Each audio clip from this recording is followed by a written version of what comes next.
Welcome back, guys. I'm Zell, and today we're looking into the future.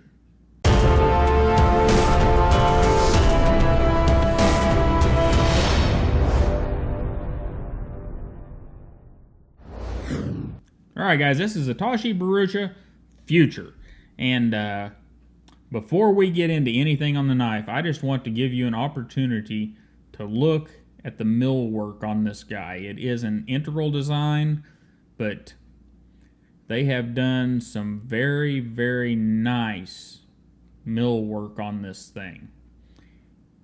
Whoever set up the CNC program to do this one did one heck of a job. It is beautiful from one end to the other. Now that we've kind of had a chance to get a look at it closed, let's look at the specs. We're at 5.01 inches in total length closed, a handle thickness of 0.54, so we've got an integral that's not super thick, and a closed height of 1.32, so they did a good job there too. It's not super tall. And you know, we've got all that nice milling. We've got the mocha tie. It's not, I mean, it is inlay, but it does set up just above the handles on both sides. We have the mocha tie pocket clip, and it's very well sculpted, very beautiful. And it's just a beautiful, beautiful knife. And let's get some size comparison out of the way. We got our Buck 110 and our Delica, and just for fun, we'll show the folding field chopper. And it's a very reasonably sized knife for having a 3 3/4 inch blade. And it does weigh in at a reasonable weight at 5.5 ounces. And let's get a look at that blade. And, you know, look at that, guys. That thing is hand-rubbed satin. The grinds are beautiful. The fullering is beautiful. It's made out of M390, so it's great stuff. They put Riate on one side, and they got the Tashi Bharucha emblem on the other, so they didn't make a billboard out of it. It's just a beautiful, beautiful thing. And they even crowned the top of the blade. It's rounded off up here, so no sharp edges. Very, very nice. And that blade is 3.73 inches long with an edge length of 3.6 and a blade stock thickness of 0.154 or 4 millimeters. So it's right in there with most customs, and it's just very, very beautiful. And now we're going to move on to our pause and read card, and I'll be right back with you.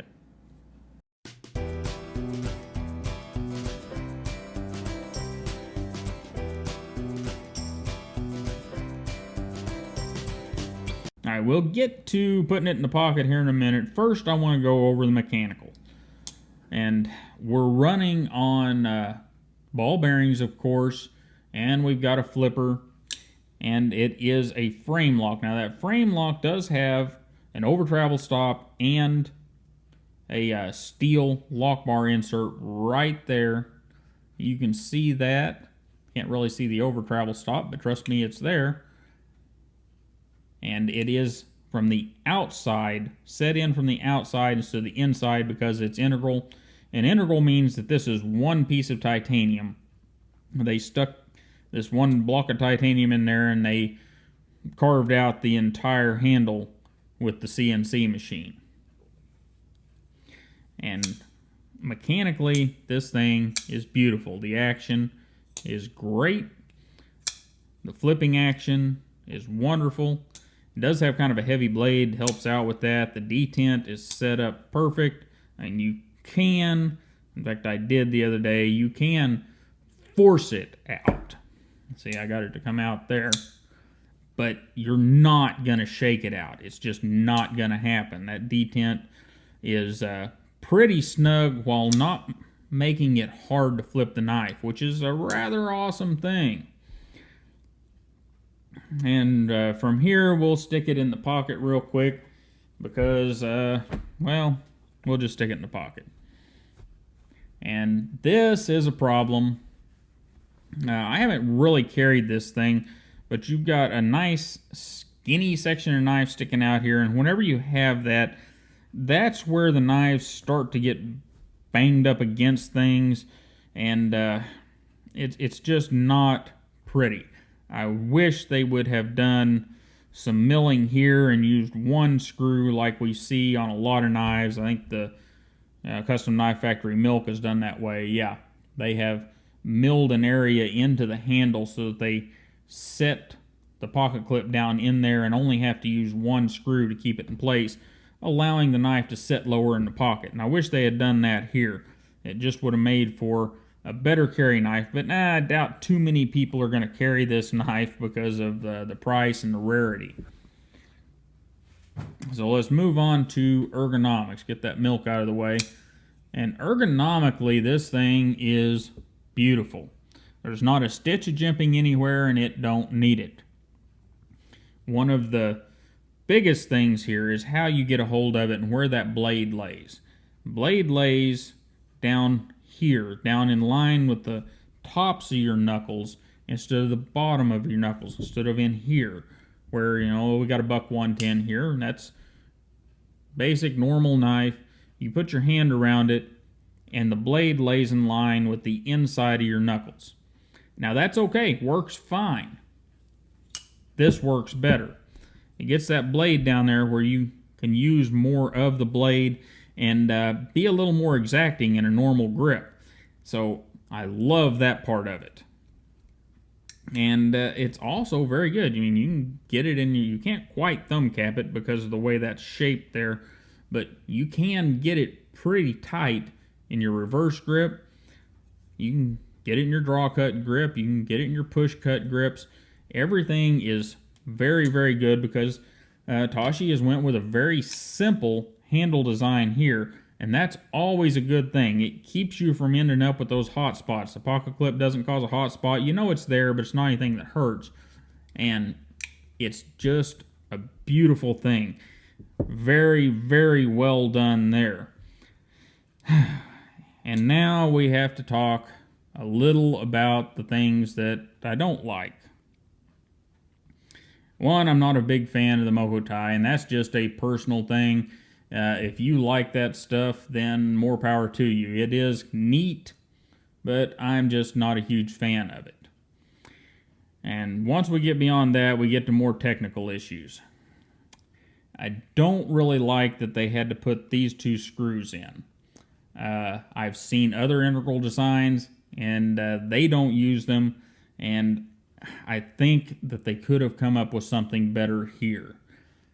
We looked at a couple of others, and we didn't have these excess screws. I understand why they're there. You have to have something to hold this piece of Mokotai down because that's holding some of your stop pin in, and you've got to have it held in there securely.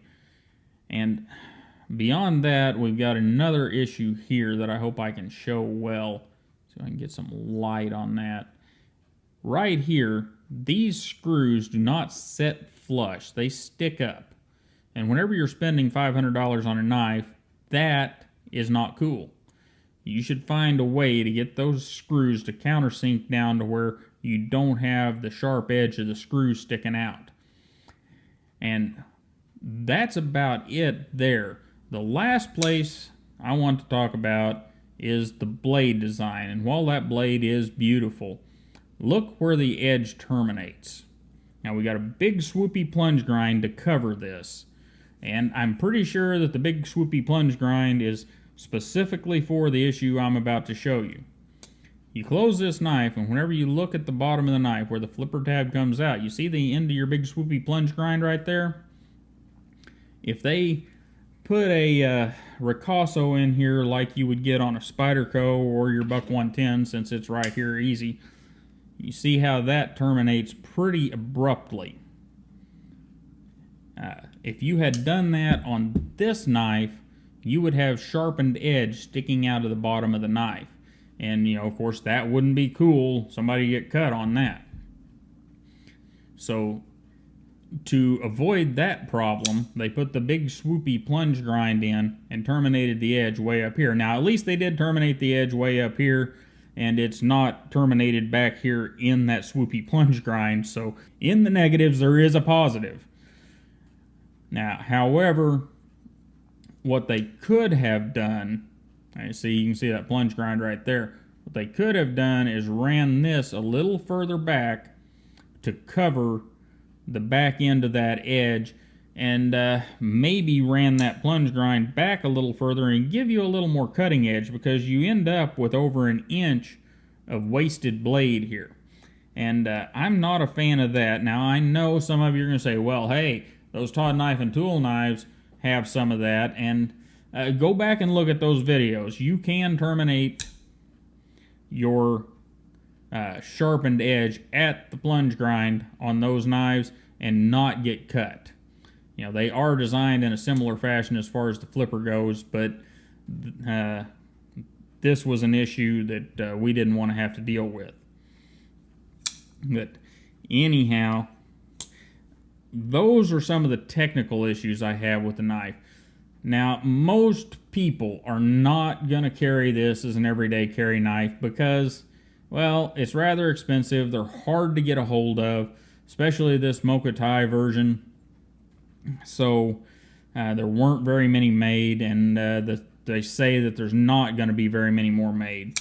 But overall, it is a beautiful art knife. Is it a great carry knife? No, it's just not. I wish it was. I wish that this area here or this area here were changed so that it could be better there. And I wish that that pocket clip had been done just a little bit differently. Change those two things and take care of these screws, and you've got an unbelievably good pocket knife. But as it is, it's a very good art piece and so-so pocket knife. But once again, let's just get one more good look at it, because it is a beautiful, beautiful design. All that mill work and how they've done it all is just great. And even these chevrons on the back indicating that it is an integral knife, I rather like them. I mean, some people may think they're a little gaudy, but I kind of like that. And I really hope that Ryate and Tashi go back and make some minor modifications to this knife and make it an awesome pocket knife, because, oh man, it really would be. The design here is beautiful. And guys, if you're out there listening, Tashi, David over at Ryate, just those minor changes and increasing production so that we could get these knives at a little better price.